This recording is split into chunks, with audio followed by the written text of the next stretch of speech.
Ang mga kumpatsero ng bayan, Katunying at Jerry. Dos.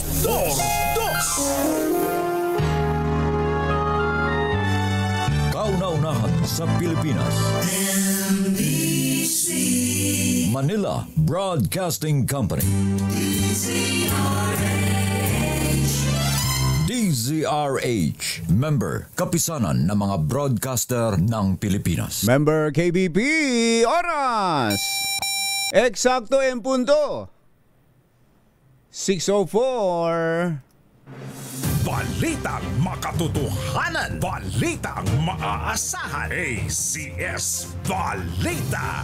Walang makakaligtas. Walang makakalampas. Saan mang sulok ng kapuluan. Luzon, Visayas hanggang Kamindalawan. Basta't may balita. Ipagwagwagan ng sikat na tagapagbalita. ACS Balita. Kasama ang 2x2 tandem Anthony Taberna at Jerry Baha. ACS Balita. Ang programang ito ay hatid sa inyo ng ACS Manufacturing Corporation, ISO certified, maker of world-class quality Pride detergent. Araw ng Monday, Swell Day! September 15, 2025. Narito na po ang ulo ng ating ACS Balita.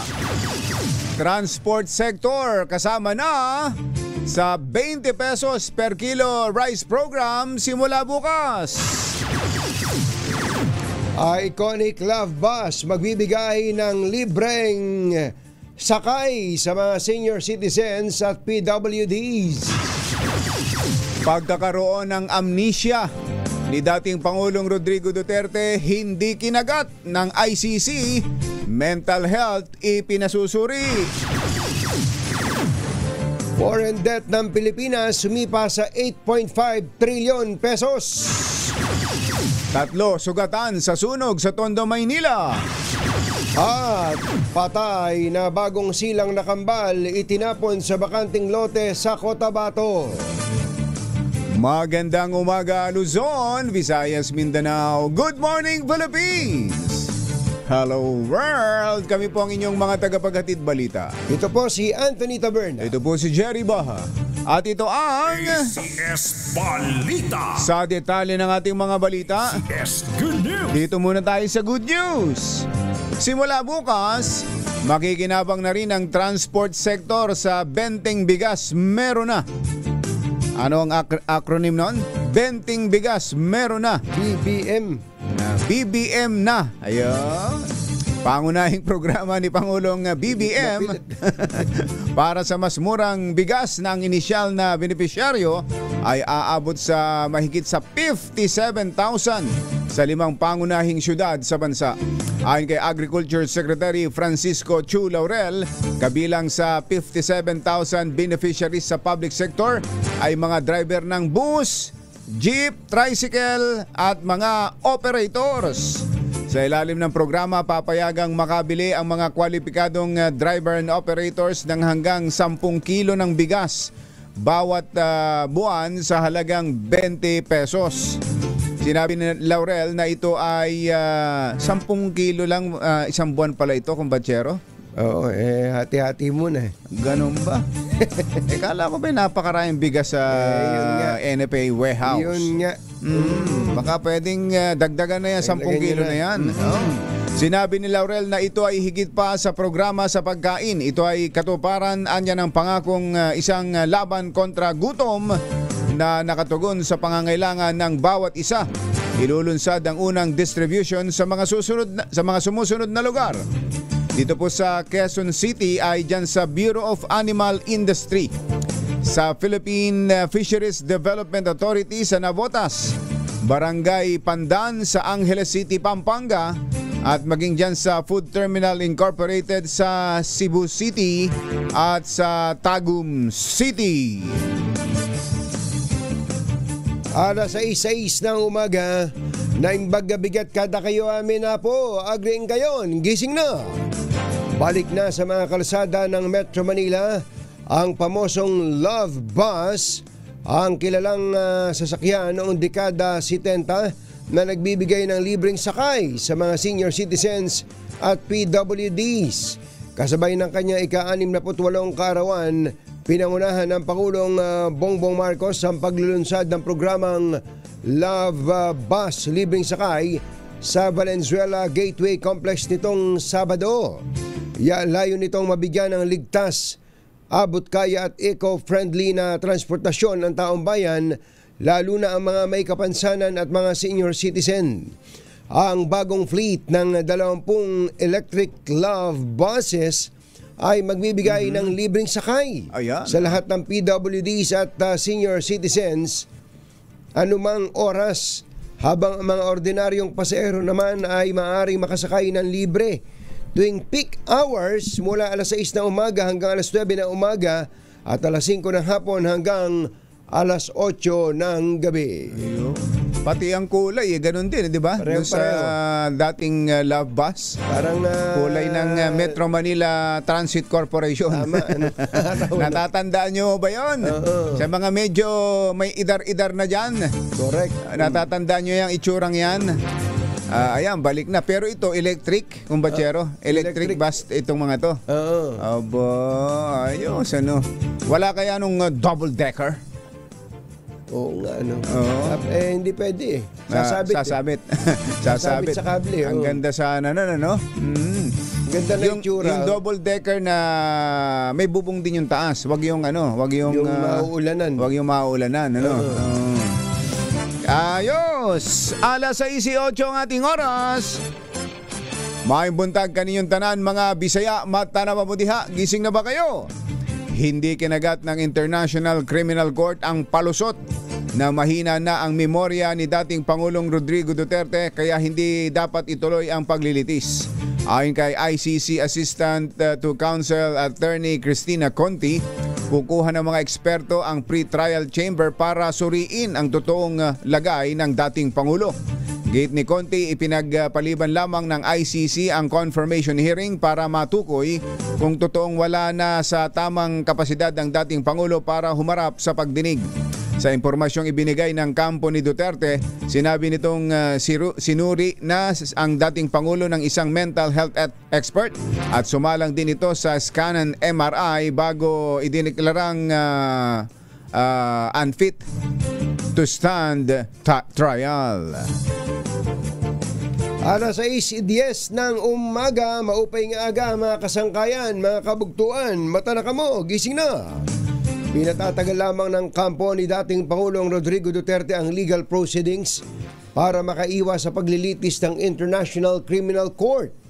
Ito ang hirit ng mga kaanak ng drug war victims kasunod ng hirit ng defense team ni dating Pangulong Duterte na iurong ang confirmation hearing para sa Rise Up Coalition na tumatayong kinatawan ng pamilya ng mga biktima. Bahagi lamang ito ng antics ng kampo ni Duterte para patagalin ang usad ng kaso. Ipinunto rin ng grupo ang hindi magkakatugmang pahayag hinggil sa kondisyon ng dating Pangulo. Matatandaang sinabi ng abogado ni Digong na lumalala ang kondisyon at mahina na ang kanyang memorya, salungat sa pahayag ng pamilya Duterte na nasa maayos siyang kondisyon. ACS Balita. Alas 6:11 ang ating oras. Maya pa ba kay Kongan mga kabalen? Gising na ba kayo? Sumipa sa $148.9 billion o 8.5 trillion pesos ang utang ng Pilipinas sa ibang bansa nitong buwan ng Hunyo. Sa datos ng Bangko Sentral ng Pilipinas, mas mataas ito ng 1.5% kumpara sa 146.7 billion noong nakaraang quarter. Gayunman, nilinaw ng BSP na nananatiling kontrolado pa rin ito at tumaas lamang dahil sa paghina ng palitan ng piso kontra dolyar. Nakaapekto na rin sa palitan ng piso kontra dolyar ang isyu ng korupsyon sa flood control project sa bansa. Base ito sa obserbasyon ng Japanese financial giant na MUFG Global Markets Research matapos mahitala ang 57 pesos and 10 centavos kada US dollar.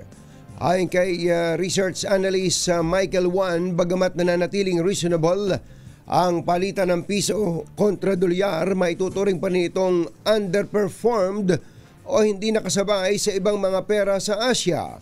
Kabilang sa mga tinukoy na dahilan ng pag-aalinlangan ng mga investors na mamuhunan sa bansa, pagbaba ng stock market index na may kaugnayan sa mga kumpanyang may direktang exposure sa mga proyektong apektado at pagbaba ng kumpiyansa sa current market o currency market na nagiging sanhi ng paghina ng piso sa mga forex trading at pagbaba ng demand.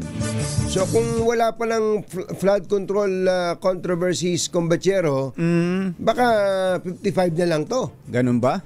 Kasi ang sinasabi nila malakas talaga ang performance ng mga currency sa buong Asia. Oo, ganun. Lumalakas. Pero dahil sa flood control issue humihina yung piso. ganun ba? Parang ganun. Ganun bang gusto nilang Sabihin. sabihin? Nung nakaraang mga buwan nga, 58 na yan. Kaya nga, muntik na mag-59 yan eh. Oo. Kaya nga. Tapos nitong bago... Hindi, kainitan na nitong Kainitan na ng flood control. Bumaba sa 56 level yan. pa yan eh. Oo. Ngayon lang ulit tumataas ng Huwag naman konti. kayong ganun.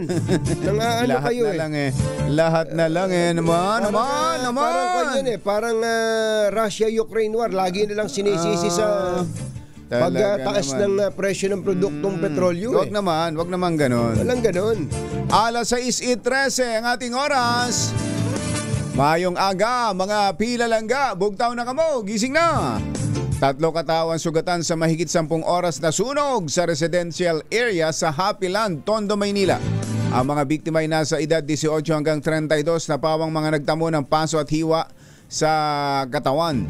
Umabot sa mahigit 1,000 pamilya ang apektado ng sunog na nagsimula sa bahay ng isang alias Pandoy sa Building 7 Helping Compound at mabilis na kumalat sa mga katabing bahay na gawa sa mga light materials.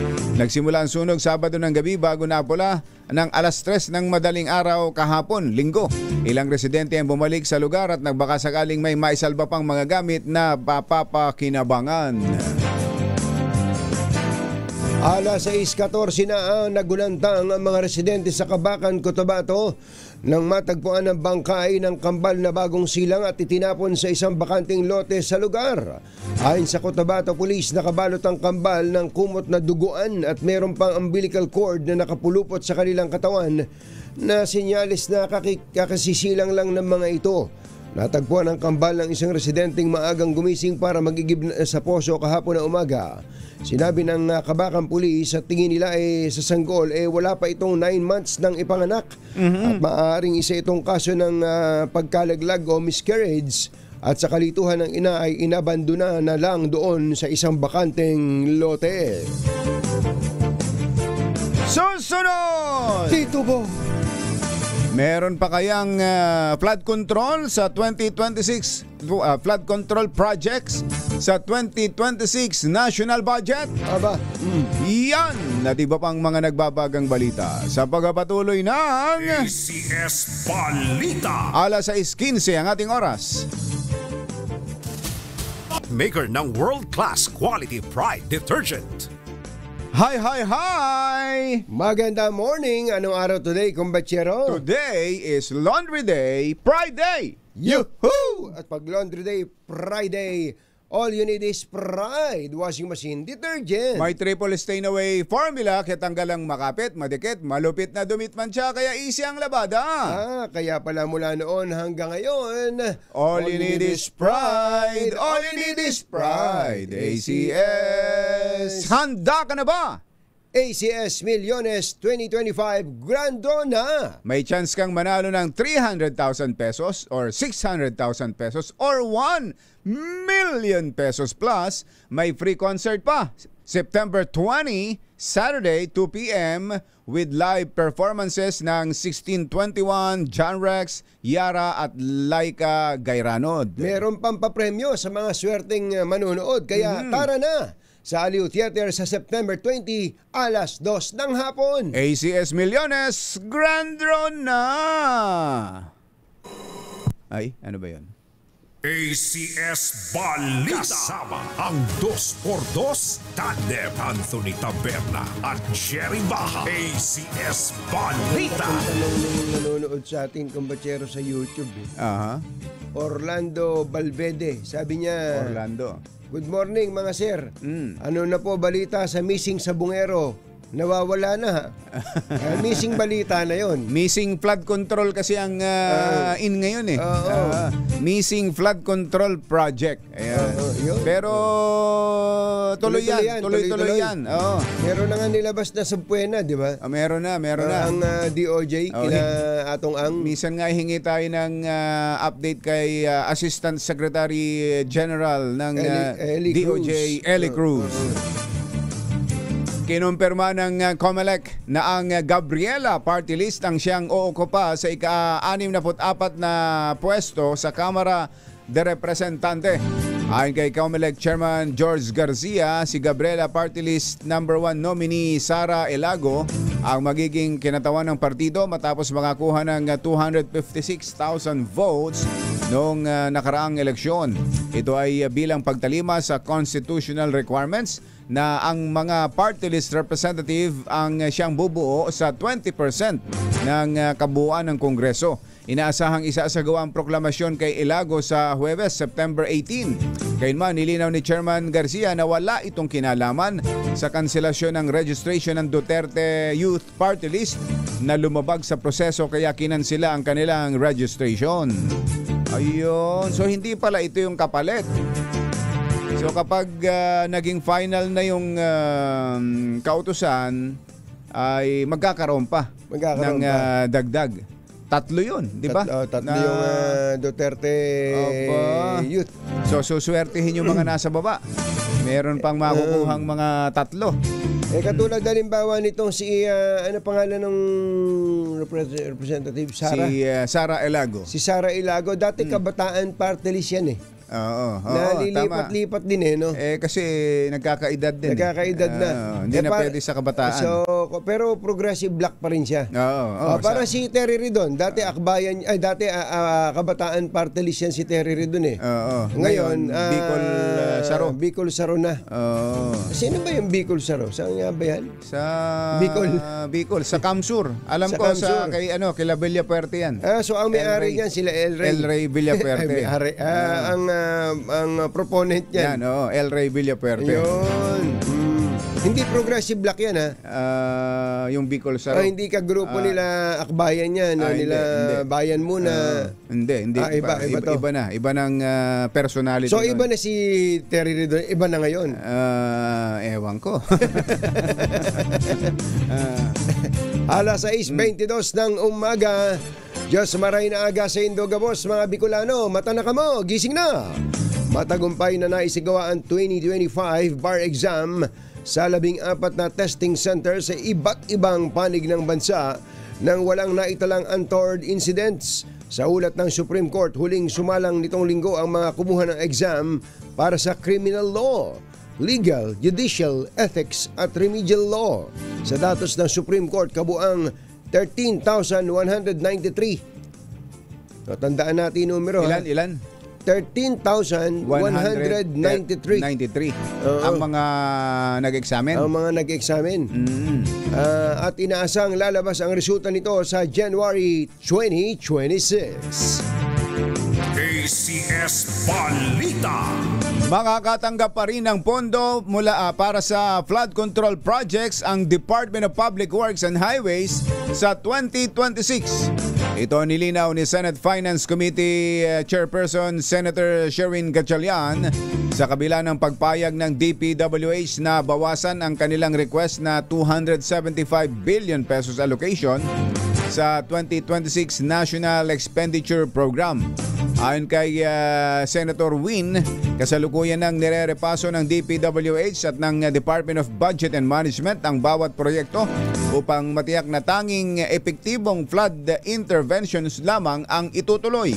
Kabilang anya sa makatatanggap pa rin ng pondo ay ang mga proyekto na nasimulan noong 2022 ngunit nananatiling hindi pa tapos o hindi pa naipatutupad. Idineklara ng Pangulong Bongbong Marcos sa ikalawang linggo ng Setyembre taon-taon bilang National Pensioners Week. Ito bilang pagkilala sa kontribusyon ng mga pensioners sa pambansang kaunlaran at para itaas ang kamalayan sa Social Security Protection. Sa Proclamation 1020, Ang mga inisyatiba para sa taunang selebrasyon ng National Pensioners Week ay pangungunahan ng SSS at GSIS. Kaugnay nito, inaatasan ang lahat ng ahensya ng pamahalaan maging ang government-owned and controlled corporations, state universities at colleges na aktibong makiisa at mag-abot ng kaukulang suporta sa SSS at GSIS. Lumobo sa 50% ang bilang ng mga nasawi sa sakit na kolera sa buong mundo, habang sumipa sa 5% ang bilang ng mga tinamaan nitong nakaraang 2024. Sa datos ng World Health Organization, mahigit sa 6,000 individual na ang namatay dahil sa nasabing sakit, mas mataas kumpara noong 2023. Ilan sa mga tinukoy na sanhi ng pagdami ng kaso ng kolera ay ang epekto ng climate change, displacement at matagal ng kakulangan sa malinis na tubig, sanitation at kalinisan. Nakapagtala ang PBOX ng 41 pagyanig sa Bulkang Canlaon sa loob lang ng kalahating araw. Batay sa abisong inilabas ng PBOX na iulat ang naturang mga pagyanig hanggang alas 10 ng umaga kahapon.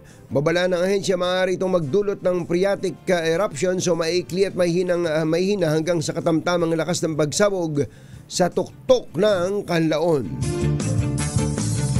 Naghatid sa kabuuan ng ating ACS Balita. Ito po si Jerry Baha. Ito po naman si Anthony Taberna. Kasama ang 2x2 tandem Anthony Taberna at Jerry Baha. ACS Balita. Balitang makatotohanan, balitang maaasahan. ACS Balita. Ang programang ito ay hatid sa inyo ng ACS Manufacturing Corporation, ISO certified, maker ng world-class quality pride detergent. This time check is brought to you by ACS Manila Broadcasting Company. DZRH, member kapisanan ng mga broadcaster ng Pilipinas. Member KBP, oras! Aba, achi, ahya, Mr. Jalamtang, lakyam yap kauhun, 6:29 ng umaga. Humahataw, humahagupit, lumalatay na komentaryo sa himpapawid. 2x2. Walang takot sa paghimay sa masalimuot na isyu ng bayan. 2x2. Humahataw na mga balita at impormasyon. 2x2. Ating damhin, ating lasapin ang hagupit na 2x2.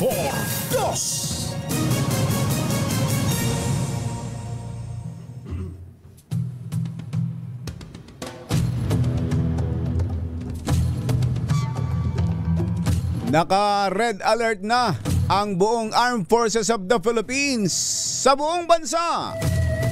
Sa gitna ng patuloy na mga kilos protesta laban sa korupsyon sa iba't ibang bahagi ng bansa. Ayon sa tagapagsalita ng AFP, si Colonel Francel Margareth Padilla, naka-red alert na ang AFP mula noong September 12. Kailan? Engineer Tony Nanggel, mula noong September 12 bago ang ikinakasang malalaking kilos protesta sa September 21. Gayunpaman, nilinaw ni Padilla na ang deklarasyon ay hindi dala ng anumang partikular na banta sa katatagan ng gobyerno, kundi precautionary measure sa kanilang panig. Ikinakasana ng mga lider ng simbahang Katolika at mga protestante kasama ang civil society groups ang malakihan at malawakang rally na tinawag nilang Trillion Peso March sa September 21 sa People Power Monument sa EDSA at iba pang panig ng bansa kasabay ng anibersaryo ng deklarasyon ng martial law. Isyu ng bayan, katotohanan. 2x2. At maitim ang balak, magtago ka na. 2x2. Si Jerry at si Anthony, narito na. 2x2. Hahataw ng todo, urado ka. 2x2. Ang katotohanan, dala nila. 2x2. Walang sinasamba pala. Maniwala ka, 2x2. Hataw ng gusto, tol. Umasa ka, 2x2. 2x2.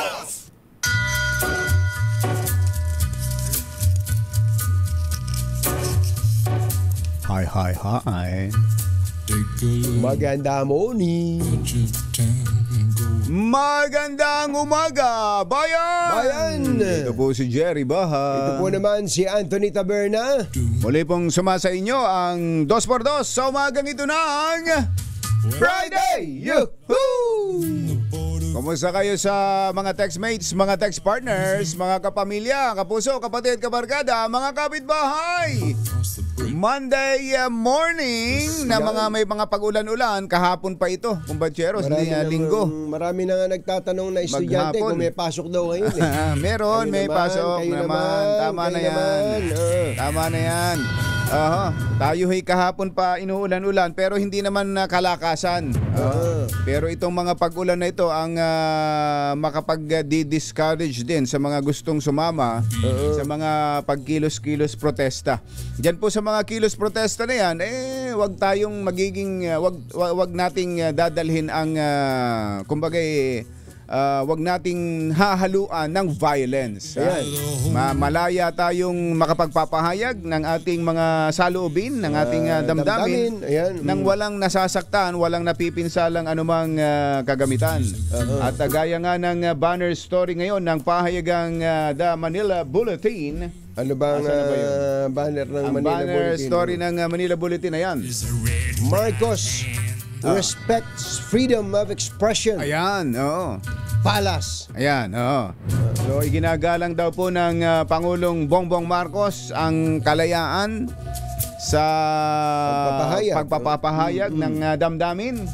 Pero yun nga, yung panawagan ay gawin ito sa mapayapang paraan. Saka siguro, bagamat magandang maihayag natin ang damdamin natin dito, kumbatsero, dapat ay matiyak din na mailahad kung ano ba ang layunin. Ano ba na gusto ba nating marinig lang ng bayan yung ng pamahalaan yung sentimiento ng taong bayan? Nagalit na ang bayan sa korupsyon sa gobyerno. Dapat talaga. Dapat 'yon. Kaya ganun yung tanong ko kung Bachero kasi meron ako naririnig na patalsikin. Patalsikin si Pangulong Bongbong Marcos. At nang sa gayon ay mapalitan siya. Iba na 'yon. Sa konstitusyon natin, sino ba ipinapalit sa presidente pagka natanggal? Siyempre, ang vice presidente. Ayun. Wag nating haluan ng ganon. Pag hinaluan natin ng ito'y kampanya sa corruption. Pag hinaluan natin ng politika, yung politika ay pinopolitika pa natin. Nako, yan. Kaya tayo nagkakaganir Yan yun. Inggit na inggit tayo sa mga nangyayari sa Indonesia, sa Nepal, ng mga mamamayan nila ay ganon kung kumilos laban sa katiwalian. Pero tayo naman, sobrang politika pa rin ang politika. Yun ang naghahari sa atin. Napakahirap magkaisa tayo. Magkakababag. Narinig mo ba yung isang usapan naman kung Bachero? Sabi nung mga taga yung nag-organize ito, simbahan, mga nasa academy, etc. Sumingit yung mga DDS. Kami din. Sumagot yung kabila. Gumawa kayo ng sarili nyo rally. sabi ko patay tayo dyan.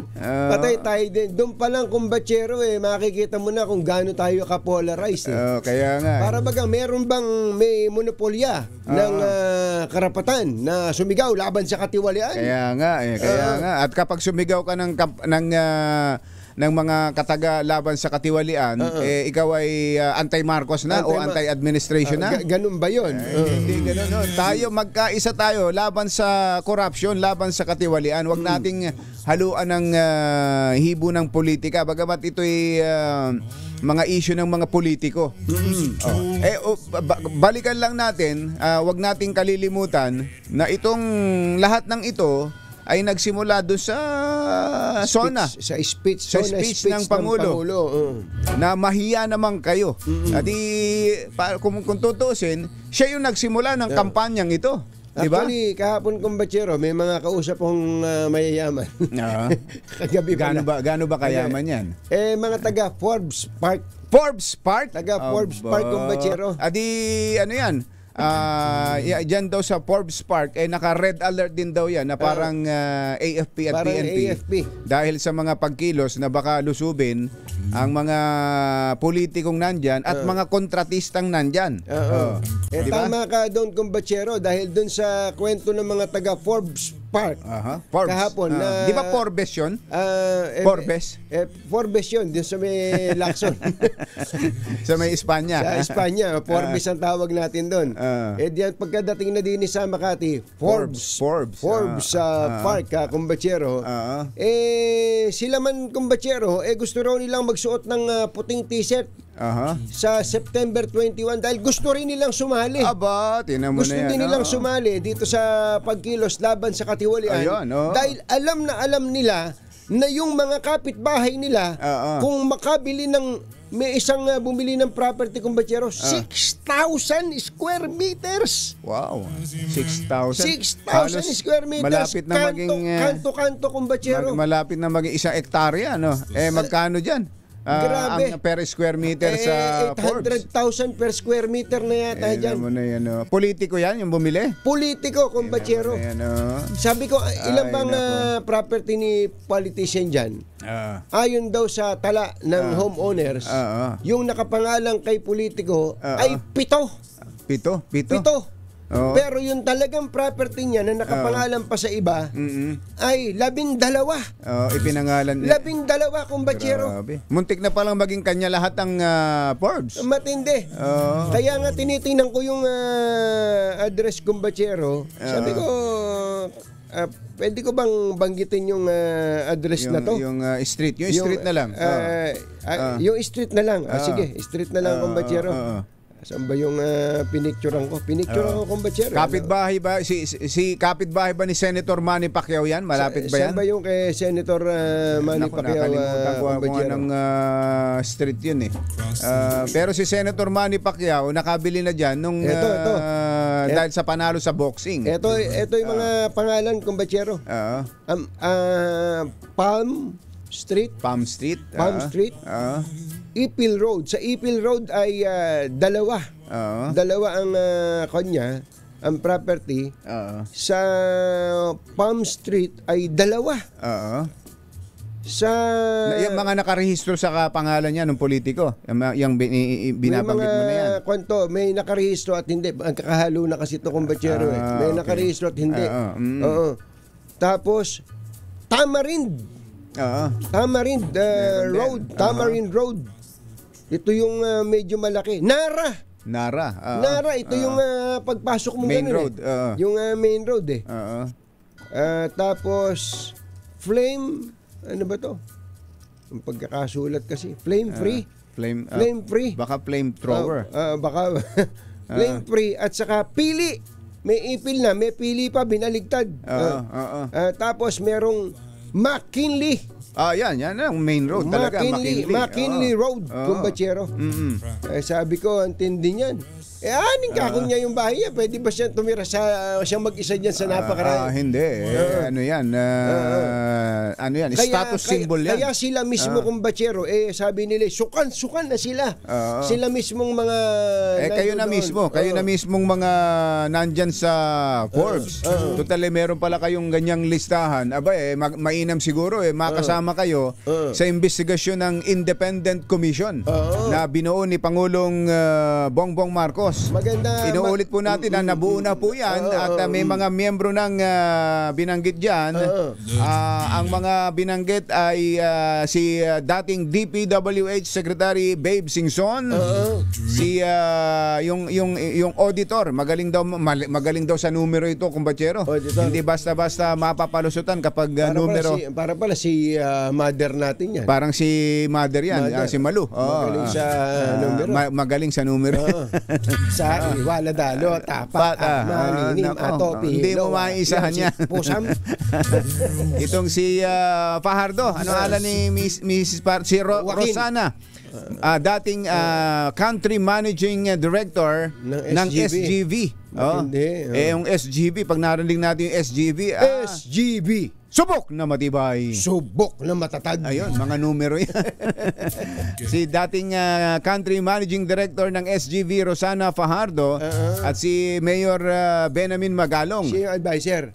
Siya yung advisor. Special advisor. Hindi pa ho nababanggit kung sino ang pinakaulo nitong Independent Commission for Infrastructure na ito. Pero ito po'y binigyan ng Pangulo ng malawak na kapangyarihan. Gaya nung binanggit na namin sa inyo nung nakaraan. May subpoena powers po yan. May subpoena powers po ito at kailangang makipagtulungan ang mga ahensya ng gobyerno. Kapag pinuntahan nila, obligadong makipagtulungan na kumbatsero. Ang kumbatsero, sino ang chairman? Yun ang chairman. Yan ang Pangulong Bongbong Marcos daw po mismo ang mag-a-announce ng chairman. Kung sino yung chairman. Pero Nahihirapan ba ang Pangulo na humanap talaga? Mukhang mahirap pa kumbatsero kasi hindi ito madaling trabaho Hindi ito madaling trabaho. Maaring meron silang napipili pero umaayaw. Merong umaayaw. Dahil sa bigat ng trabaho na yan. Bigat ng trabaho. Pero ako naman, yung especially yung mga very vocal dito at tingin naman niya, independent siya, able and capable and competent and with the utmost integrity. Ayan. Baka naman pwedeng wag na kayong tumanggi. Especially yung mga dating Supreme Court Justice. Lalo pat ito talaga ang kailangan natin. Ito ang kailangan natin. Ang naiwan nating katanungan, kumbatsero, nung huli tayong sa ating huling pag-aaral, ito po'y noong araw ng Biyernes. Kung paano kung mga pribadong tao. Dahil ito'y may subpoena powers itong commission at bawat opisyal ng gobyerno na kanilang ipatatawag ay 'di ba binanggit natin any government official. Sino man. Sino man. Na kapag pinatawag nito ay kailangang sumunod. Paano kung pribadong tao? Ganito po ang ating mababasa. At narito po. Narito po. Ang binasa ko po nung nakaraan ay nasa EO94 sa gawing taas. Ang babasahin ko po naman ngayon gamit ang salamin ng Ideal Vision. Dr. Jessica D. Gamit ang salamin ng Ideal Vision. Dr. Kenneth. Ay parte pa rin ng EO94 pero nasa baba. Ganito po ang ating mababasa. Yung pa rin. Any private person, sino mang pribadong tao, who sino does not who does? Wala palang not. Who does the same? Jude. Who does the same na ginawa din ng kapareho. Ang tinutukoy po yung nasa itaas. Yung nasa taas. Kaya in-emphasize ko na itong binabasa ko ay nasa ibaba. Ang nasa itaas, mo nga yung nasa itaas ay yung any government officer or personnel na hindi dadalo. Na hindi dadalo. Na hindi tutugon. Sino mang pribadong tao na hindi dadalo. Yung who delays or refuses to without adequate cause to comply, yun. Shall be dealt with in accordance with the law. Ay haharapin. Pananagutin sang-ayon sa itinatakda ng batas. Ayun, so hindi porket pribado ka na at ang investigasyon ay may kinalaman sa pera ng gobyerno, dahil sa pribado ka, hindi mo pwedeng ikatwiran na lusot ka rito. Halimbawa kung batsero, yung mga especially yung mga dati. Yung mga halimbawa, dati. inabot ka ng pagre-retiro. O kaya nagretiro ka. O kaya nag-resign ka bago pa malikha itong independent commission na to, hindi ka rin pala lusot. Hindi ka lusot. Lalo pa, ang iimbestigahan nito ay 10 taon. 10 taon. Naku, From may kinakabahan.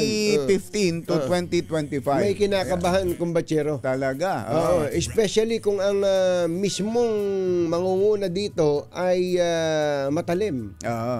Yung walang kinikilingan. Walang pinoprotektahan. Serbisyong totoo lang. Ayun ang kailangan natin dito. Ay, Kailangan talaga yan.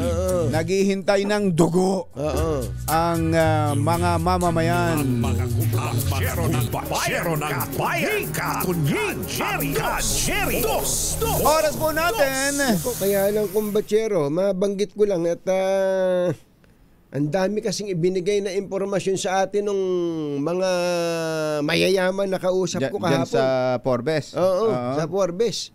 Meron din pala dyan, kumbatsero, hindi sangkot sa flood control. Okay. Hindi din taga DPWH. Okay. Pero kauupo lang din sa gobyerno. Elected or appointed, kumbatsero. Sa isang sikat na ahensya din ng gobyerno. At siya ang pinuno ng ahensya ng gobyerno na to. Kauupo pa lang, ha? Hindi kasi pinakita sa akin yung address ng bahay kaya hindi ko mabanggit. Pero sigurado sila dahil meron daw board up ngayon Meron daw, sabi ko padala yung picture meron kulay blue, yung naka-blue na nakabakod na gano'n. So parang may ginagawa. Under construction. May construction. Ang halaga daw nung ayon dun sa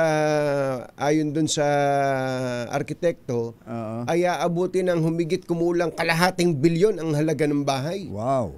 Kumbatsero. Kasi 500 nagkukwenta na yan nagkukwenta na sila kung magkano yung bahay, paggagawa ng bahay yun. Paggawa ng hindi pa kasama doon yung lote. Paano pa yung lote nun, kumbatsero? Kaya nga. Isang opisyal ng gobyerno. Ibang, hindi DPWH to. DPWH. Hindi rin. At kauupo lang. Mga 3 taon na. Sa administrasyon na to. Oo, kumbatsero. Naku, sabi ko. Grabe talaga. Kapag corruption ang pag-uusapan. Kaya dapat talaga hindi natin, wag nating tatantanan. Wag natin titigilan ito pong issue ng corruption. Wag lang sa flood control. Hindi lang. Lahat ng mga pinagkakagastusan o ginagamitan ng pondo ng bayan. Oras po natin. Engineer Tony Nanggel, 12 minutes bago ang alas 7 ng umaga. Ay, wag masyadong dibdiban, ha. Wag masyadong dinadala ang issue. Masyadong dinidibdib. Baka naman kayo atakihin yan, ha. Hinay-hinay lang, ha? Ito'y usapan ng kampanya laban sa corruption. Lahat tayo dapat maging kabahagi nito. Pero iisipin nyo rin yung inyong kalusugan, ha. Talaga. Baka naman kayo hina-high blood na dyan. Mag-take muna kayo ng inyong mga maintenance medicine. Totoo yun, napaka-importante ng kalusugan. Yung ang nakikichismis ka lang nanonood ka lang ng mga pangyayari, tumataas ang presyo ng dugo mo. Na-imagine ko yung mga involved mismo. Halimbawa, especially kung wala namang malinis, halimbawa, yung lesser evil ka. Nahahagisan ka lang tapos napangalanan ka. Napangalanan ka. Talaga. Tapos ang nagpangalan sa iyo si Diskaya.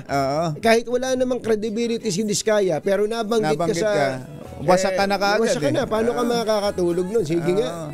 Ang mabigat, lalo na siguro si Senator Jinggoy ngayon, sa tindi ng mga naging aligasyon sa kanya, nitong si Bryce Hernandez. Tapos nasundan pa ng kung ano-ano nitong weekend, di ba? May mga naglabasang sino yung isang artista? Yung dating artista dating artista. Naku po. Malamang alam na rin ng mga nakikinig sa atin yan. I'm sure. Sa bilis na pagkalat ngayon ng balita dahil sa social media.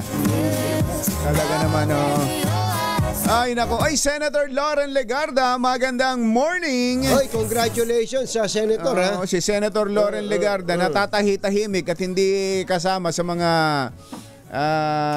intramurals at kung ano-anong mga bangayan dyan sa Senado. Tinan mo, naging pang 83rd Lee Kuan Yew Exchange Fellow at naging ikalimang Pilipino na tumanggap daw po ng prestigyosong pagkilalang ito. Mula nang maitatag noong 1991. Ayan ang picture niya, kumpatsero. Yung Deputy Prime Minister ng Singapore, di ba? Ang fellowship daw po ay isang pribado, non-political and non-profit na organization na nagbibigay pugay sa unang Prime Minister ng Singapore na si Lee Kuan Yew. Ayan. Congratulations! Yung mga chismis tungkol sa palitan na naman ng leadership sa Senado ay chismis lang talaga. Fake news, sabi ni Senator Ping Lacson. Senator Ping Lacson. Pero wag kayong magkakasiguro. Napakadikit kasi kumbatsero Ang minority ng Senado ngayon ay ilan sila? Siyam. Oo. So, ang kailangan mo lang para maging majority ka ay 13. 13. Dito kung siyam ka, ito magkatotohanan ng kwenta tayo. Ay Secretary Vince, magbibilang lang kami ng mabilis. Ang siyam po ngayon, pag andun po si Senator Alan, siya po yung minority floor leader. Andali kaya sabihin niya yung ate niya. Yung ate niya nasa majority. Ate. Lipat ka na rito. Lipat ka na dito. 10 na. 10 na. Tapos dahil 10 na, ang kailangan mo na lang doon, isa. Bakit sabihin niya, bakit isa? Hindi ba't 13? Yung isa na may kapatid. Hindi. Wala mo ng kapatid. Wala mo ng kapatid. Kukuha ka lang ng isa. Halimbawa, si Senator Lito Lapid. Okay. Si Senator Lito Lapid, marunong naman makisama. Marunong naman makisama. 11 na. Kunwari lang si Lito Lapid. Tapos, yung magkapatid na bilyar, sama yun. Ayun na. Ang 13 na kagad. Kumbaga, volatile ang situation sa Senado. Napaka-volatile ng leadership ng Senado. Pero ngayon pa lang, yan po ay... kwentuhang kutsero pa lang yan. Kwentuhang kutsero ayon kay Senator Ping. Ang mga kumbatsero ng bayan, Katunying at Ka-Jerry. 2x2. 2 minuto na lang, alas 7 na. Makibalita nga tayo sa update mula sa DPWH. Yes, sir. Mula sa mismong kalihim DPWH Secretary Vince Dizon. Secretary Vince, magandang morning! Si Ka-Jerry at si Katunying po ito. Ka-Jerry, Katunying, magandang umaga po. Magandang umaga po. Update lang po, Secretary, sa mga alam namin busy kayo at napakabigat ng trabahong paglilinis na ginagawa niyo dyan. Update lang po. Opo, Katunying, Ka-Jerry, unang-una po, naalala naman natin, base sa direktiba ng Pangulo, nag-file na po tayo ng kauna-unahang kaso last week sa Ombudsman. 25 po na katao ang pinailan natin, kasama na yung 20 opisyal at mga empleyado ng DPWH at 5 kontratista, no? Kasama na sila Sara Diskaya, yung may-ari po ng SIM, yung si Sally Santos at pati na rin yung sa Wawaw Builders, no? So tuloy-tuloy po tayo, una pa lang po to sa napakaraming mga kaso.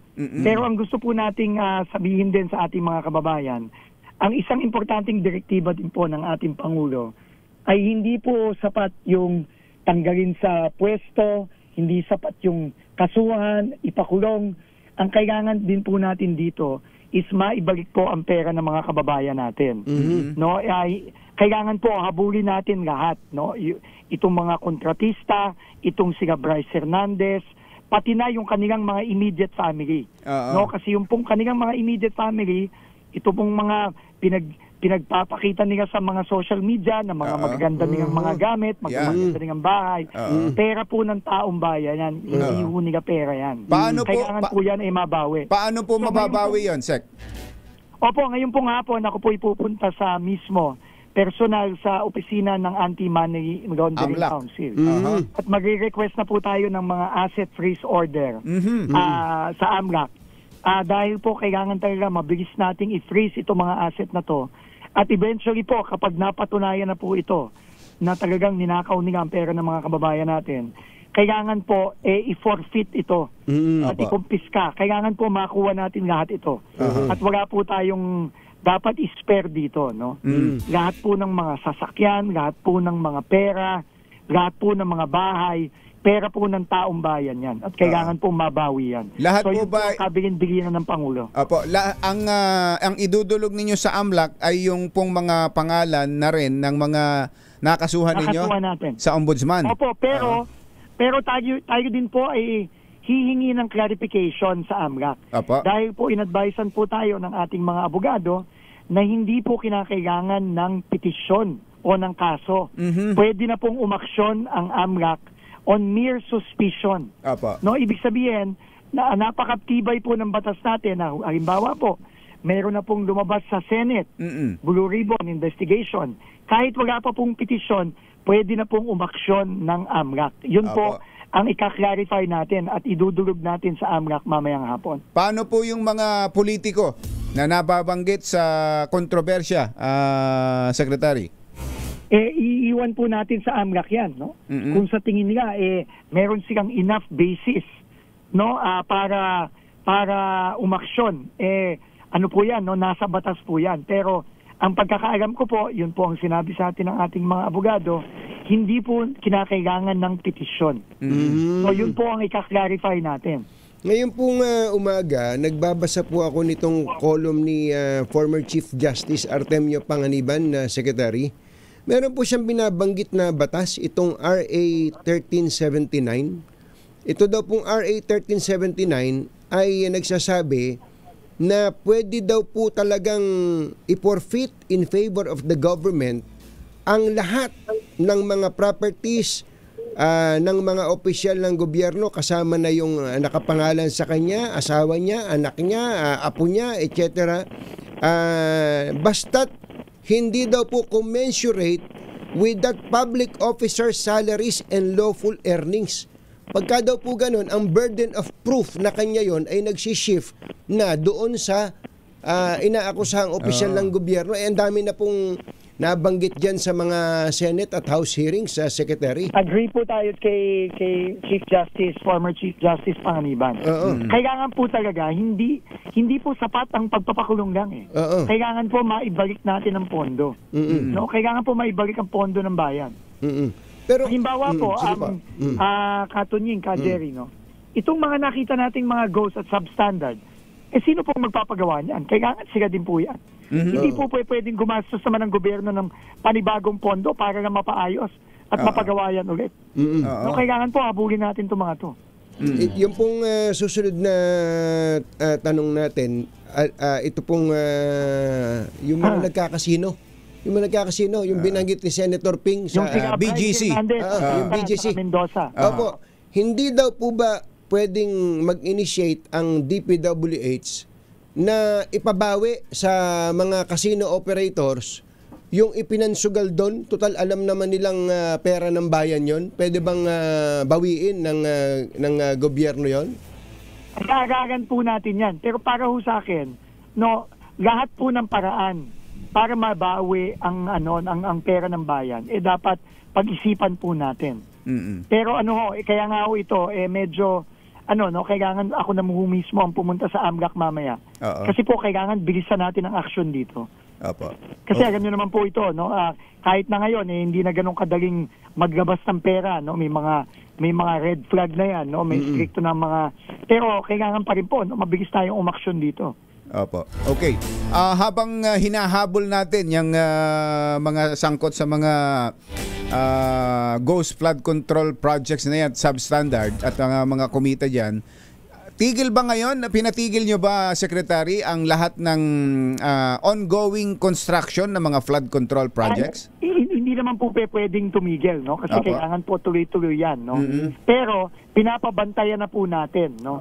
Sa ating mga tao, lalo na ho yung mga ating mga team, no? Okay. At tingin ko naman po dapat naman matakot na itong mga taong to, kasi pagka talagang nahuli natin sila, hindi po natin sila sasantuin dito.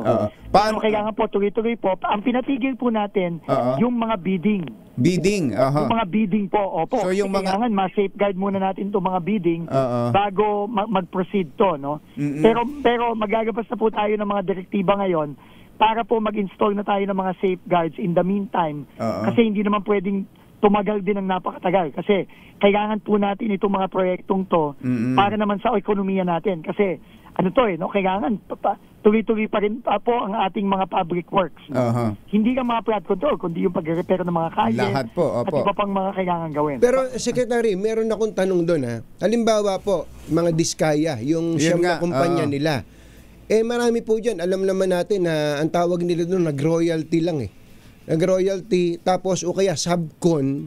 Binibenta lang yung lisensya. Yes, binenta lang lisensya. Paano po yun? Kung tigil na kayo sa kinancel na yung mga kontrata o binlacklist na tong Diskaya companies na to, di ibig sabihin, hindi nyo nababayaran yung Diskaya, sila lang naman ang sinisingil ng mga sinabcon nila.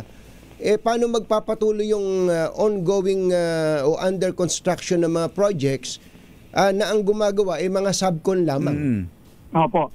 Pinag-aaralan po ng mga abogado natin ngayon kasi napaka-komplikado po nitong talagang modus operandi na ginawa nila dito. Talaga? Talagang pasensya na po sa salita pero tinarantado po nila talaga itong mga proseso natin sa DPWH at sa gobyerno. Pero tama ho kayo dyan, no? Unfair po yan dun sa mga maayos na gumagawang mga no, unfair po yan. So gagawan po natin ng paraan at titingnan po natin. Pero ang importante lang po, kailangan ma-monitor po natin yung trabaho nila na tama yung ginagawa nilang trabaho. Ito po yung mga contractor na walang quadruple o triple A na lisensya na kailangan nilang gumamit ng lisensya ng mga Diskaya at ng iba pa. So ano ito? Kailangan nilang mag-report sa inyo, Secretary? Opo. Ngayon po, nag-iimbentaryo na tayo ng mga ganitong klaseng mga kontrata sa DPWH para po talagang magawa natin ng paraan kung paano mape-preserve natin ang mga project na maayos. At the same time, mapapanagot pa rin natin itong mga loko-lokong mga tao na talagang binaboy po ang proseso natin dito sa DPWH. Meron daw pong mga proyekto na may mga collection na hindi na i-remit ng mga Diskaya dahil sa kanila nakapangalan yung projects na i-remit sa Diskaya, hindi na ibaba doon sa mga gumagawa, sa mga subcon. Opo, kailangan po talagang panagutin itong mga taong to.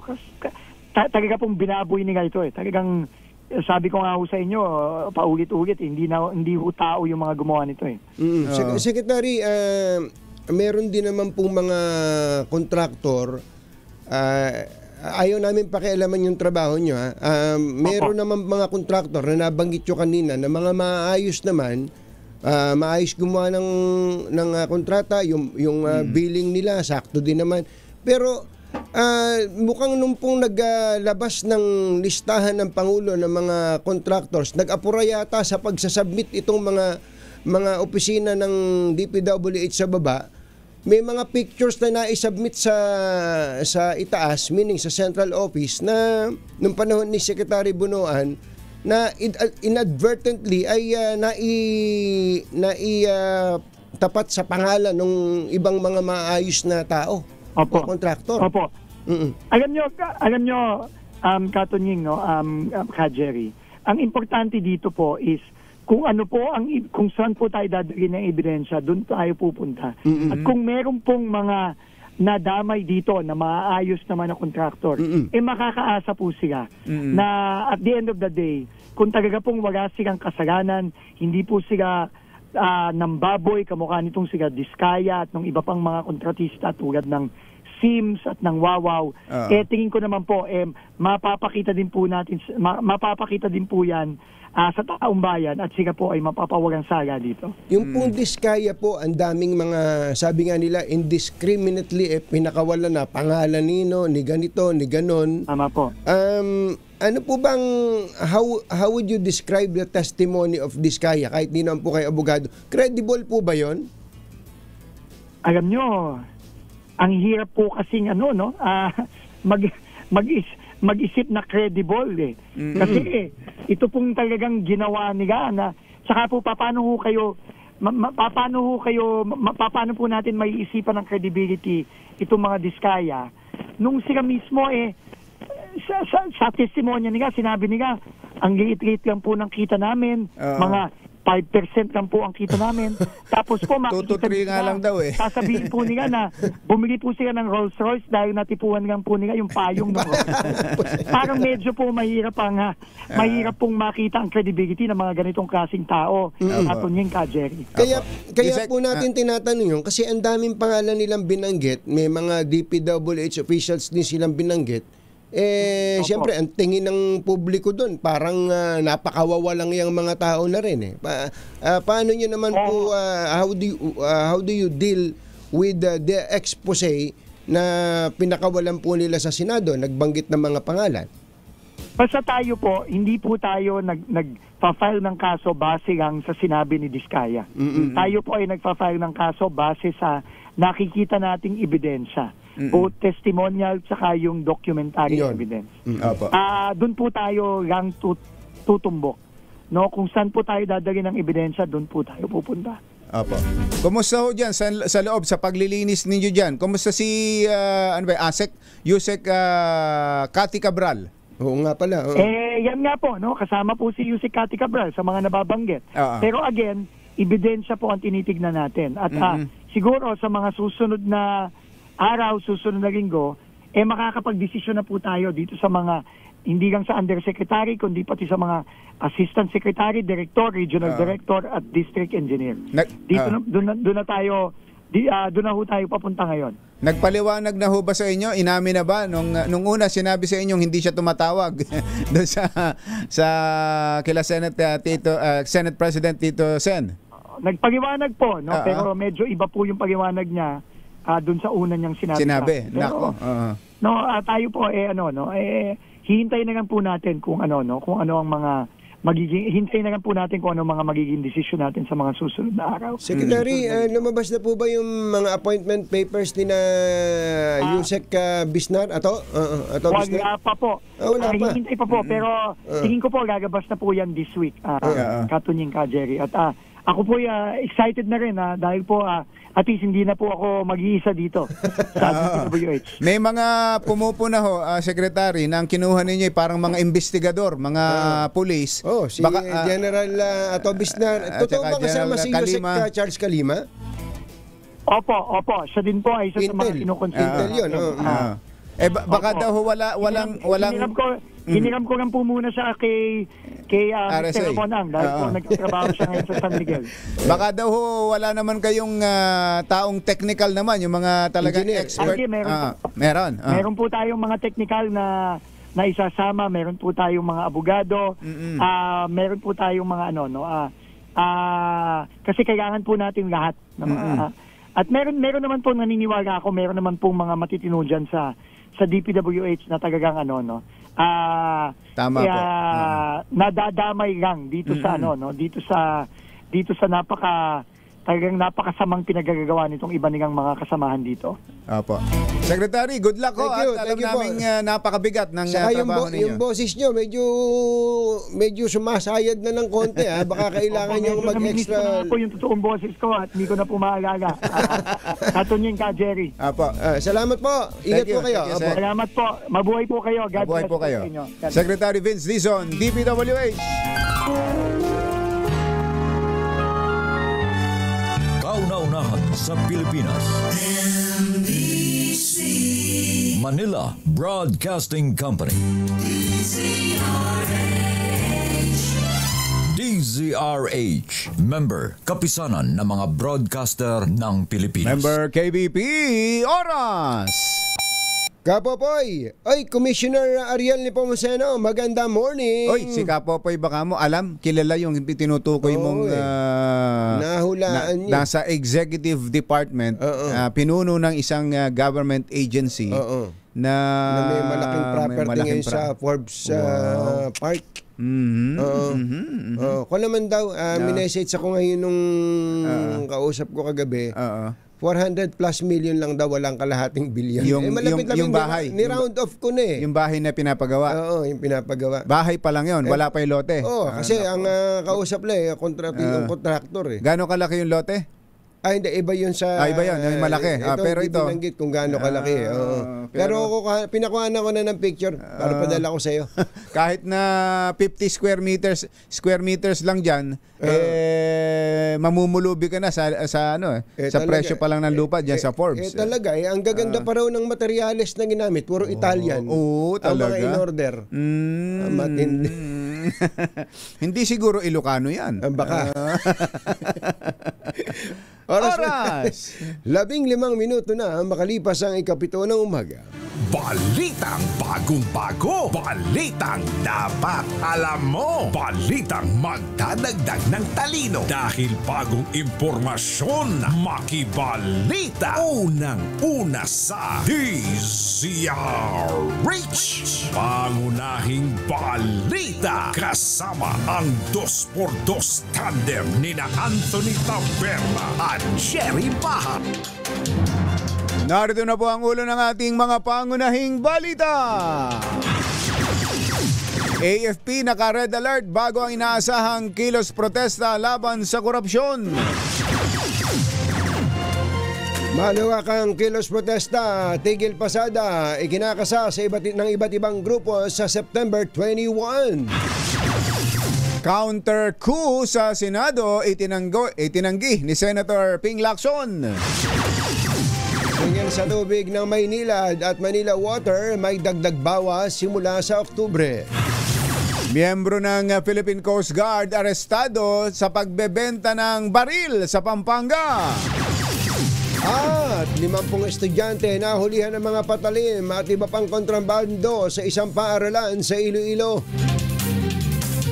Magandang umaga Luzon, Visayas, Mindanao. Good morning Philippines. Hello world. Kami po ang inyong mga tagapaghatid balita. Ito po si Anthony Taberna. Ito po si Jerry Baha. At ito ang Pangunahing balita.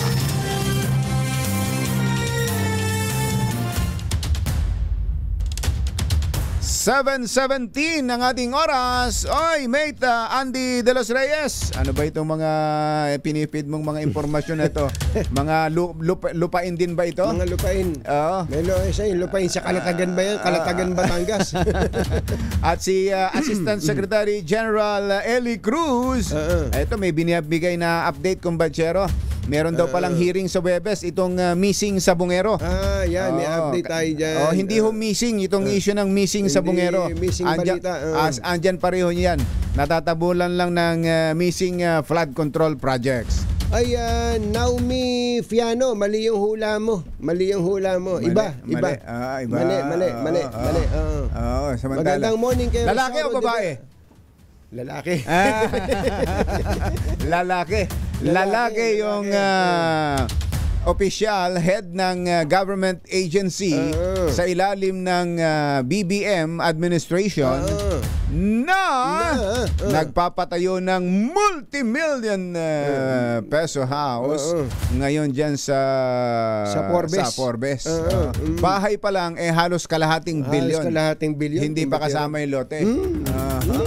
Kapag ganung almost 500 million, malaking lupa yan. Malaki yun. Hindi naman pwede yung mataas na ang building dyan nung magtanong ako dyan, kumbachero, bawal. At nagtanong ka talaga. May height limit, kumbachero. Ba't naman nagtanong? May height limit, kumbachero. Mga ganyan. Halos 100 miyembro daw ng piston sa Pasay. Aba, napaaga, nagtitigil pasada na. Ngayon pa lang, akala ko ba sa September 21 pa. RH15, Giselle Recaport. Coming, Giselle! Jerry, katingin makikiisa sa malawakang tigil pasada ang 77 miyembro ng piston sa Pasay City. Sa Huwebes pa ito para kunditahin ang flood control scandal. Yes, sa September 18 pa. Ayon kay Piston Pasay Secretary Marilyn Lapitan, sila dito sa Service Road ng Lawrence Boulevard, magmamarcha raw sila patungo sa Mendiola, Maynila para masagawa ng noise barrage doon. Naisaan niya nilang maramdaman pagkadismaya ng mga tsuper sa sangkatutak na problema sa sektor na pinalala pa raw na problema sa bahas ng mga lansangan. Sabi ng kalihim, mahigit 20 pampasaherong jeep ang nalubog sa bahas at Cavite pa lamang itong mga nagdaang bagyo kinailangan malatigas matapos upang tubig. Bukod anya sa problema sa mahal na krudo, nawalan din ng kitang may 1,600 piso kada araw ang mga hindi nakapamasadang tsuper. Humingi naman ng pag-unawa ang grupo sa mga pasaherong naapektuhan o maapektuhan ng kanilang titil pasada partikular sa rutang Divisoria, Maynila at Baclaran.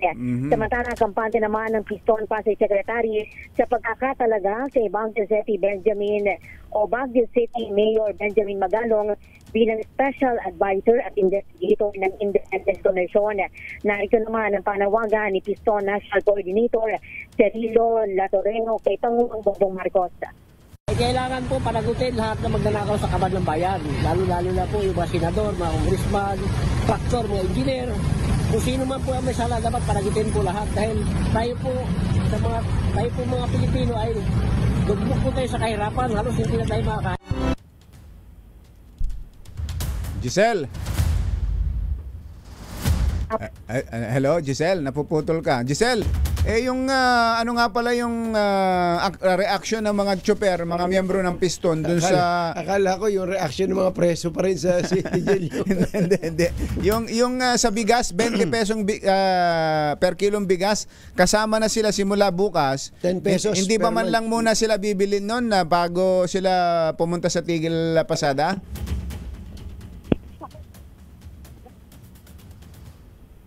Tapos? Ha? Yan. Sorry. Ano nangyari? Ano ulit yung tanong ka, Joy? Naputol ako hindi ba, sabi ko, hindi ba ako pupunta muna para bumili ng 20 pesos per kilong bigas, yung mga tsuper ng Piston bago magtigil pasada? Bukas kasi yun bukas. Ay, tatanungin natin sila kung bibili muna sila ng 20 bigas. Parang muna ka, Jerry, din yun parang sa ilang piling lugar pa lang din yata iyon. Tsaka parang may binabanggit na kwalipikadong may listahan. Nakalista kaya sila? Paki-follow up mo nga sa kanila yan. Okay ka, Jerry. Thank you, Giselle. Ito si Giselle Ricoport para sa Deezer H, una sa Pilipinas, una sa Pilipino. Samantala, arestado ang isang miyembro ng Philippine Coast Guard nang mahuling nagbebenta ng mga hindi lisensyadong baril online sa barangay San Isidro, San Simon, Pampanga. Sa ikinasang bypass operation ng CIDG, huli sa aktong nagbebenta ang suspect na kinilalang si alias Ray ng isang rifle, 110,000 pesos. Ayon kay CIDG Acting Director Major General Roberto Morico, aktibong miyembro ng Coast Guard ang lalaking suspect na naka-assign sa Maynila. Sa inisyal na investigasyon, bago pa lang sa pagbebenta ng high-powered loose firearms ang suspect, una itong nag-alok ng caliber 5.56 rifle at isang 9mm. Nakakulong na ngayon sa headquarters ng CIDG Pampanga ang suspect. Nahulihan ng mga patalim, vape at iba pang ipinagbabawal na kagamitan ang higit sa 50 high school students sa bayan ng Pototan sa Iloilo.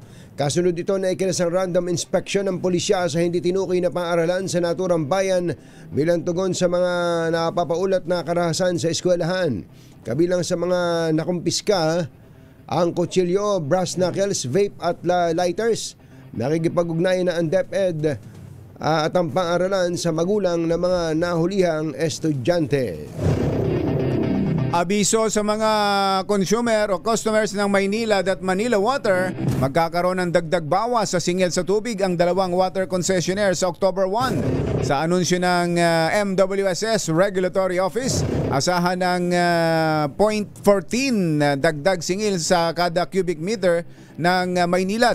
Para sa mga kumukonsumo ng 10 cubic meters o mas mababa pa, may dagdag na 0.40 habang 1.30 naman sa 20 cubic meters. Samantala, may rollback naman ang Manila Water ng 15 centimos kada cubic meter na singil sa tubig.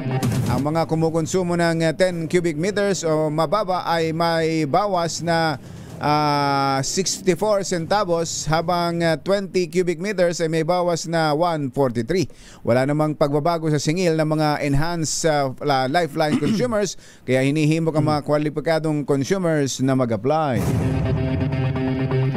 Inabulaanan ni Senate President Pro Tempore Ping Lacson ang kumakalat na ulat online na magkakaroon ng panibagong pagbabago sa pamunuan ng Senado.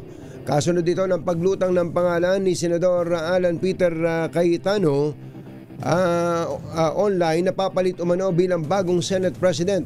Ayon kay Lacson, fake news ang nasabing balita at lain lamang na manlinlang at manggulo. Tinawag pa ng senador na fakey breaking news ang ulat na anyay desperado at malisyosong hakbang. Alas 7:26 ang ating oras, nagbabaga pa rin ang mga pangunahing balita.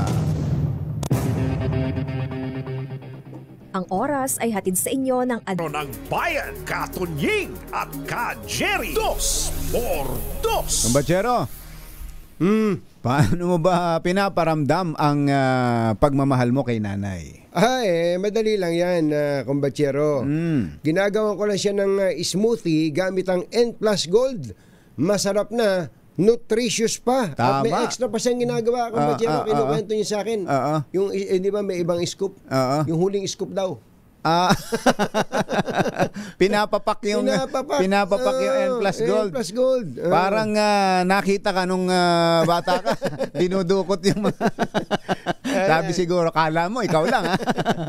Tama yan, kumbachero. Kaya kahit mahina na ang panlasa ni nanay, hindi niya mapapalampas ang creamy vanilla flavor ng N+ Gold. Lalo na pagka ginawa mong champurado o kaya ay frozen dessert, swak na swak sa panlasa. May laman pa, soy-based, lactose-free at puno ng sustansya, available sa Mercury Drugstore at iba pa ang leading drugstores nationwide. Iparamdam ang tanda ng inyong pagmamahal with N+ Gold.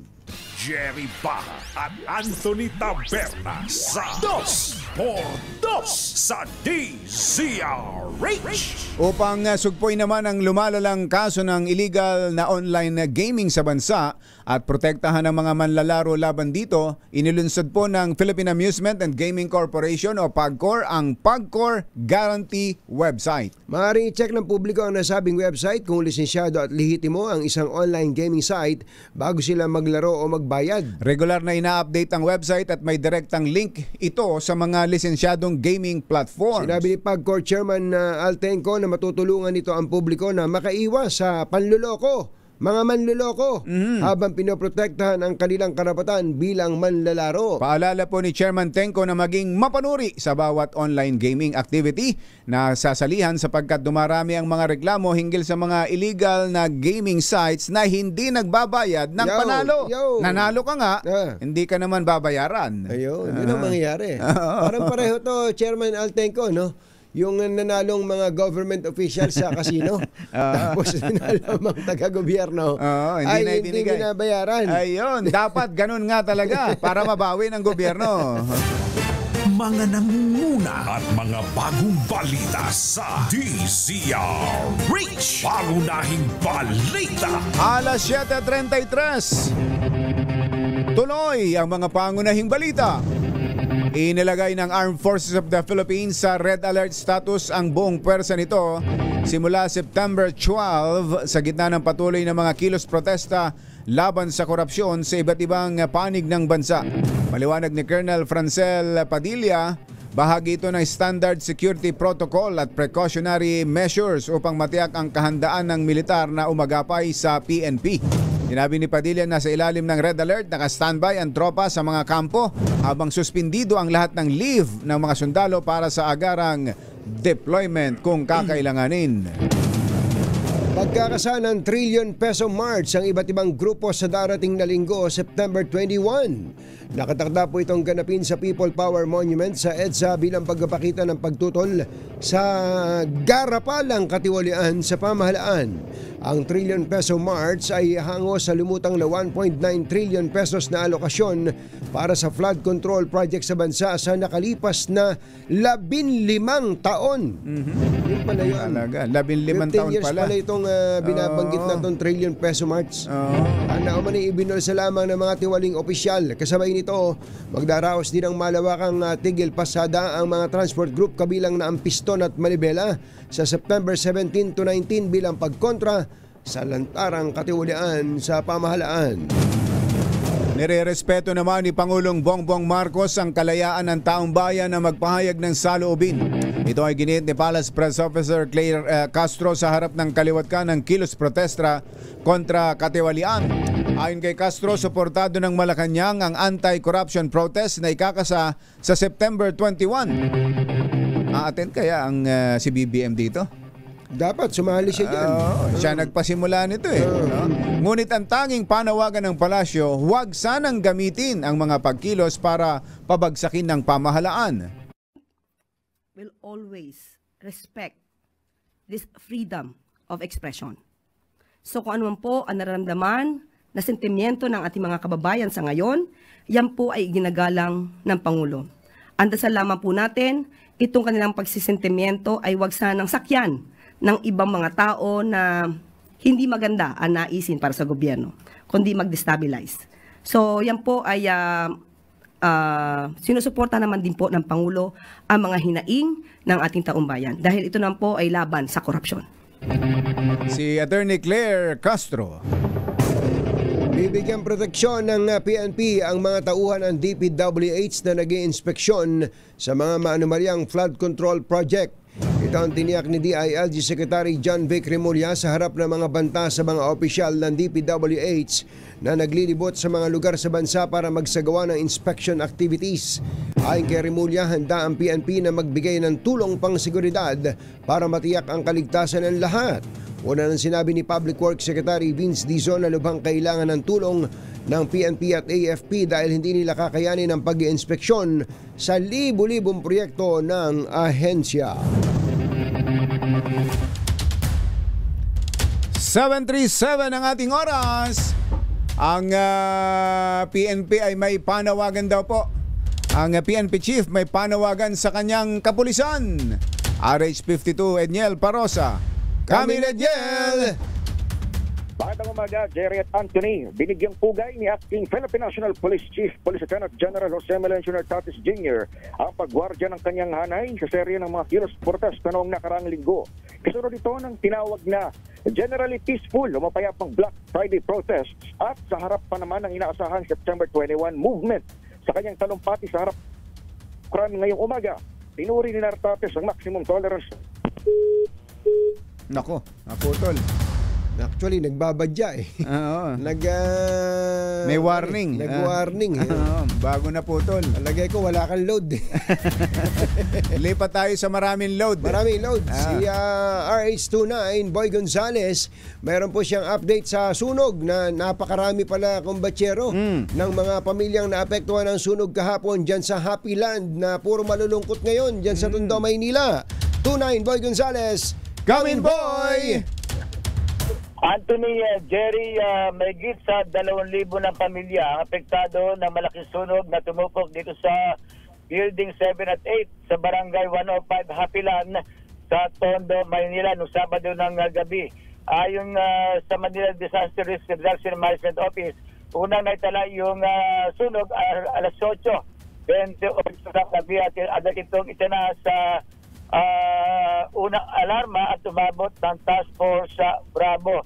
Naapula lang to noong alas 6:01 ng umaga ng linggo. Ayon sa pinakauling ulat ng Manila Department of Social Welfare, mahigit nasa 2,235 pamilya na ang nawala ng tirahan, patuloy na pagbibigay ng pagkain at pangunahing pangailangan sa mga evacuation center. Sinabi ni MSWD Director J. Reyes de la Puente, kabilang sa mga tinagdang evacuation site, ang Barangay 105 Covered Court, Vicente Lim Elementary School, Barangay 101 Covered Court at Antonio Villegas High School.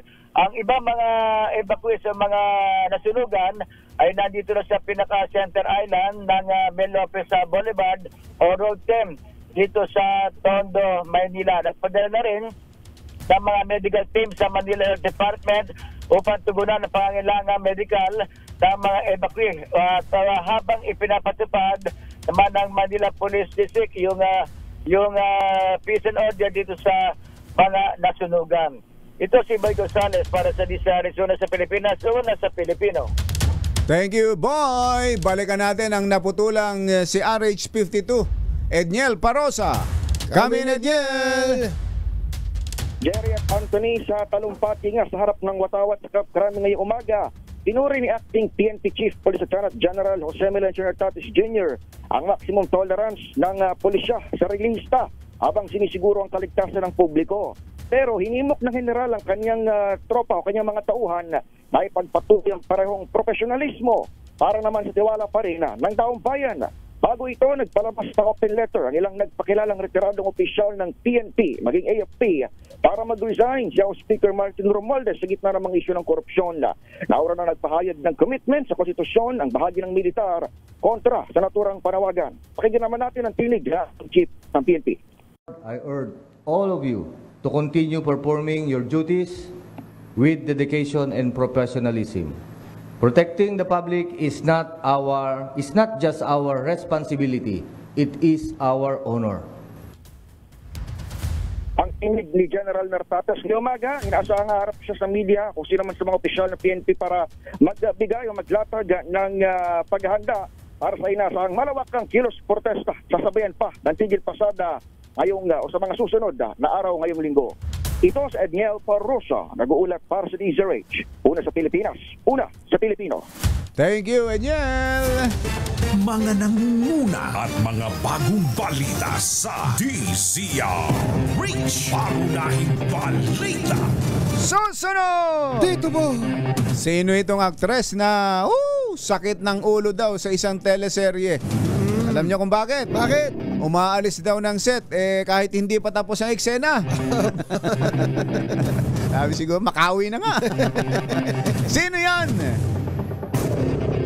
Yan at iba pang mga nagbabagang balita sa pagpapatuloy ng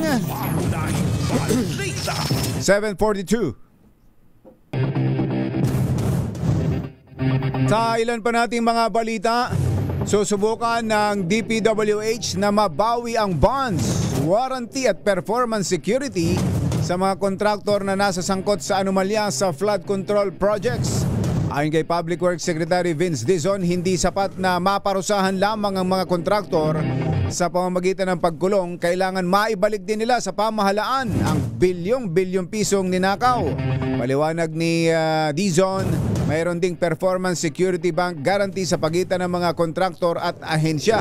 Sa ilalim nito may garantiya ang bangko na babayaran ang ahensya ng halaga na nakasaad kung hindi matutupad ng kontraktor ang kanyang obligasyon base sa kontrata. Ayun, meron nga niyan, yung bonds. At bukod doon dyan, yung sinabi kanina ni Secretary Dizon na papunta siya mamaya sa AMLAC para ipa-freeze na ang mga bank accounts at mga ari-arian ng lahat ng mga nasasangkot. Una, yung mga sinampahan na rin nila ng kaso sa Ombudsman, mga taga DPWH at mga contractors. Sasaklawin din ang investigasyon ng House Infrastructure Committee ang 51 bilyong pisong halaga ng mga proyektong pinondohan umano ng tanggapan ni Davao Congressman Paulo Duterte. Ayon kay Panel Chairman Terry Redon, sisilipin din ito ng komite para bigyan sagot ang katanungan ng mga residente kung saan napunta ang pondo ng Davao para sa flood control projects. Gayong patuloy pa rin ang pagbaha rito. Sa bagay, ang dami ngayong mga video na lumalabas. Malakas ba ulan sa Davao ngayon? Ara, malakas ba ulan ngayon sa Davao? Ang daming mga balita ang ABS, ang GMA ng mga baha sa Davao. Una nang hinamon ni Congressman Duterte ang mga otoridad na silipin ang naturang mga proyekto sa harap na espekulasyon hinggil sa umanay maling paggamit ng pondo ng bayan. Ang 51 bilyong pisong alokasyon mula sa flood control projects ng Davao ay mula 2020 hanggang 2022 o itong huling 3 taon ng administrasyon at unang termino ni Pulong bilang kongresista. Pinabulaan na ng Overseas Workers Welfare Administration o OWA ang kumakalat na balitang ititigil na ang operasyon ng OFW lounges sa NAIA dahil sa kakulangan ng pondo. Sa inilabas na pahayag ng OWA, iginit itong kabaliktaran ng ulat dahil sa katunayan, nakatagdang ilunsad ang panibagong OFW Lounge sa NAIA Terminal 1 naman na may mas modernong pasilidad at mas mahusay na serbisyo at siyempre yung lugaw. Yun ang binabayaran doon. Bukod dito, inaasahang magtatayo rin ng karagdagang lounges sa Cebu at Clark upang mas palakasin at palawakin ang mga pasilidad para mas maraming OFW at kanilang pamilya ang makinabang. Sa direktiba na rin ng Pangulo. Paliwanag pa ng OWA, ang kanilang hirit na dagdag budget para sa susunod na taon ay nakalaan upang mapanatili at mapabuti ang serbisyo sa OFW Lounge kabilang ang libreng pagkain at iba pang benepisyo. Di ba si RSA mismo nag-allocate ng isang malaking lugar diyan sa NAIA para dito? Ang ganda nun, kumbatsero. Napunta mo na ba? Sa Terminal 3. Terminal 3, tama. Paglabas mo ng Terminal 3 OFW Lounge na yan, doon na mismo yung sa gate na. Yung gate na ng gate na ng immigration. Kaya nga kaya nga VIP ang mga ang mga OFW. At pwede rin doon ang pamilya nila. Pati pamilya nila. Na-expand na pala, no? Target ng COMELEC na makapagparehistro na hindi bababa sa 3 milyong overseas voters para sa 2028 national and local elections. Ayon kay COMELEC Chairman George Garcia, pinakamahalagang taon ng 2028 sa political history ng bansa dahil dito maghahalal ang taong bayan ng Pangulo at Vice Presidente. Umaasa rin si Garcia na aabot sa 2 milyon ang mga bagong botante oras na magsimula ang overseas voter registration sa December 1 na magtatagal hanggang September 30, 2027. Pangunahing balita sa showbiz. Yeehaw! Ay, magandang umaga at happy 30th anniversary po kay Kuya Dominic George at kay Doktora Donna George. Donna Jorge ay 30 years na pala sila. Binabati kayo ng inyong mga beautiful and loving daughters, Nika and Nikki Jorge. Talagang kayo na nagsabi ng beautiful, ha? Siyempre magaganda naman talaga itong mga anak nitong si Kuya Dominic at Ate Donna. Ayan. Ay, Colonel Freddy Ergo, magandang morning. Si Ka Jerry Labasan, si Ka Toy Bitapalya, naku, nakatutok na mabuti. Tsaka si Sosimo Gasmin Jr. Tinan mo nga naman, sila raw ay laging nakatutok. 24 oras. Si Ayen Gatus, birthday pala ngayon. Happy birthday. Binabati ka ni Daddy Glenn at Mami Michelle Gatus. Ayan. Kuya Engineer Perry, magandang morning at happy birthday. Happy birthday. Sino ba ito? Pupunta pala talaga mamayang hapon. Ito, nag-message sa atin yung mga taga-AMLAC eh. Magmi-meeting nga daw si Secretary Vince Dizon at mga taga-AMLAC mamaya. Yun. Nga yung sinabi kanina. Yun na. Yung mga sumobrang kayamanan dahil sa pagnanakaw. Ayan na. Yan ang hinihintay. Kumbatsero, talagang kailangan bilisan ng gobyerno dyan ng pagkilos. Yung binabanggit ko kanina, kumbatsero, na nasa batas pala yun. Yung sinabi ni former Chief Justice Artemio Panganiban. Kapag ka pala nag-lifestyle check, as in matik daw yun. Halimbawa, meron kang malaking bahay. Meron kang magagarang kotse. Tapos merong nagreklamo sa iyo na kapitbahay. Tapos pwede ka na kagad isa lang imbestigahan sa lifestyle check at titingnan lang yung sweldo mo. Tapos ikaw na magpapaliwanag bakit ka nagkaroon ng hindi yung gobyerno. Doon mo ipapaliwanag na nag-asawa ako ng mayaman. Ayun. Papaliwanag mo, hindi katulad nung ibang sitwasyon, yung nag-aakusa ang magpapatunay. Dito nag-shift ang burden of proof. Ayan. Yun ang dapat daw gamitin ng gobyerno, itong lumang batas. 1955 pa raw yung batas na to, itong RA 1379, kumbatsero. Sabi ni Justice Panganiban, RA 1379 is straightforward and very efficient. Ayun. Kailangan lang talaga pinatutupad natin ang mga batas natin. Eto, sino ba itong actress na sakit daw ng ulo? Walang batas-batas sa kanya. At umaalis ng set kahit hindi pa tapos ang eksena. Mayaman din ba yan? Kaya ganun ang asta. Ihatid sa atin ang ating showbiz legend, Morley Alinio. Magandang morning, Morley! Magandang morning, Luzon, Visayas at Mindanao. Yes! Katunying at Cagayan, mayaman ito. Mayaman sa Ritoque. Okay na magpalag pa Ritoque ng baba, nagparitoke ng ilong, nagpalagay ng balakang, nagpalaki ng boobs.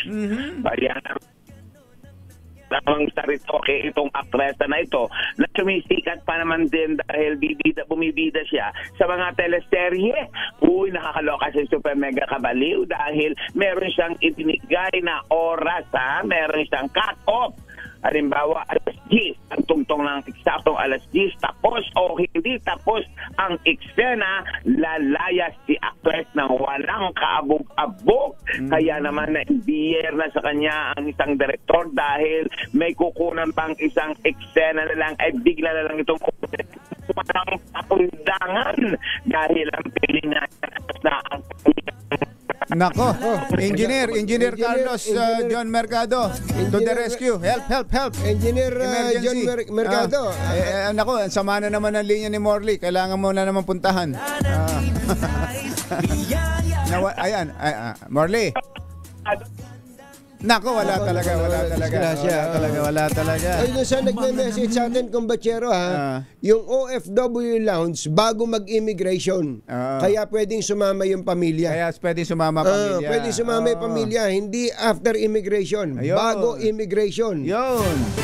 Mga nangunguna at mga bagong balita sa DZRH. Pangunahing balita. 7:56. Ay, baka may mga kailangan ng ayusin sa inyong mga bahay tulad ng bubong. Buti na lang may bubong na maasahan. Gawa sa state-of-the-art technology. May aluminum na. May pintura pa. Now available na rin sa pre-painted tiles pan. Para sa eleganteng bubong na matibay na makulay pa.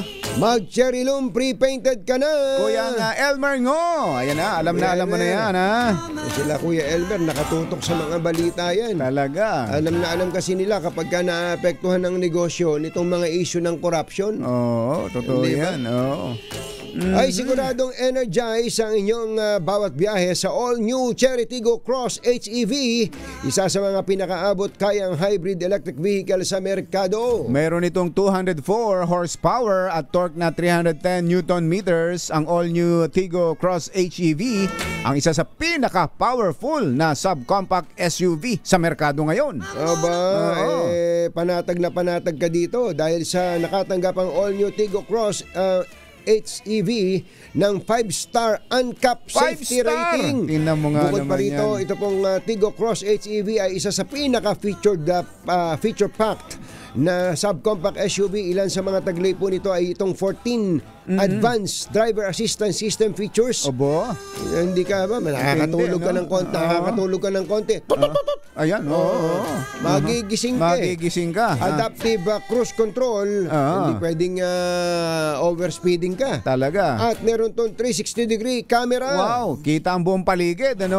At hindi lang yan. Meron din itong wireless Apple CarPlay at Android Auto sa introductory price na 1,198,000 pesos lamang. Ito, makinig kayo. Sa 1,200 na single tank capacity ng all-new Tiggo Cross HEV, talaga namang hindi isa, kundi 2 beses mong makikita si Mayor Benji Magalong ng Baguio. Pwede kang mula Manila, papunta Baguio, tapos balik ulit, punta uli sa Baguio. At hindi lang yan. Hindi nagpapagasolina. At hindi lang yan. Meron pa. Meron pa ulit. Para sa worry-free na pagmamaneho, meron kang kasamang 8-year battery warranty at 5-year bumper-to-bumper warranty. Ito pong Tiggo Cross HEV. Kaya Kuya Arnold Balita, ano pa hinihintay mo? Mag-test drive na! Kabilis talaga ng oras, Sa dami ng mga pangyayari sa ating kapaligiran. Patuloy ho tayong sumubaybay sa mga kaganapan, pero yung paalala natin, yes, no violence, no please. Violence. At ingatan po natin kung ano po yung grupo na sasamahan po natin. Baka may intensyon na manggulo. Baka may hidden agenda yan. May iba dyan, baka gusto ay power grab. Ayan, sama-sama ho tayo, laban sa katiwalian. But in fairness kay President Bongbong Marcos, mga kababayan, yung pong kanyang speech nung SONA, ito po yung po talaga ang pinagsimulan ng lahat. Talaga. Kaya po natin sinasabing dapat din siguro in fairness bigyan natin siya ng credit doon. Ilang taon na po ba na nangyayari itong mga katiwalian na pinapayagan natin? Kahit nga ba 10% lang yung komisyon kahit ba 20% lang yung komisyon malaki pa rin yun, pero ilang taon na natin pinayagan. Happy tayo nakikita silang mga may nagpapakasasa sa pera natin, okay lang sa atin. Pero ngayon, takot na takot ang mga kontraktor, takot na takot ang mga kongresista at mga senador din. Takot na takot na nagtatago sa kanilang mga bahay sa mga napakamahaling mga subdivision dito sa Metro Manila na ginastusan ng pera ng bayan. Let's monitor the events every day. Bye! Happy weekend! Woohoo! Damdaming bayan! Susunod na!